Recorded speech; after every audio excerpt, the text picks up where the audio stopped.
Olá, queridos.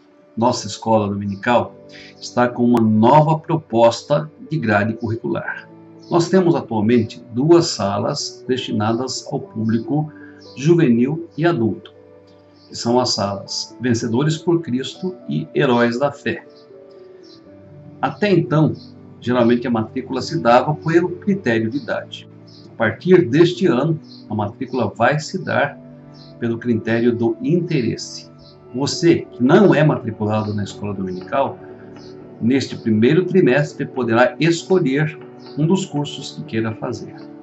Nós estamos com dois cursos disponíveis. O primeiro deles é Caminhos da Fé Cristã.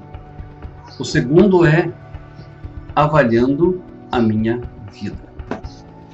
Esses dois cursos são oferecidos ao mesmo tempo. Um deles na classe Heróis da Fé e outro na classe Vencedores por Cristo. Na classe Heróis da Fé estamos estudando o Avaliando a Minha Vida. E na classe Vencedores por Cristo, Caminhos para a Fé Cristã.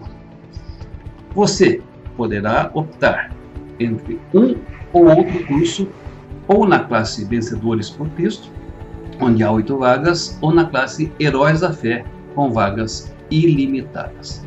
Gostaríamos de desafiar você, se ainda não faz parte da escola dominical, a se matricular em um destes cursos, em um destas classes, no ano de 2022.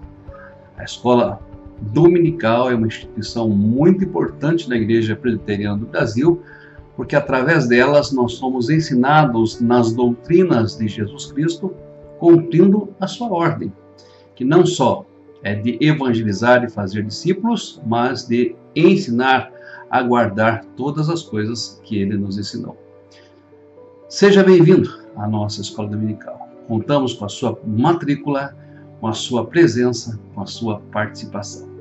Um grande abraço, Deus abençoe e a todos nós um feliz 2022.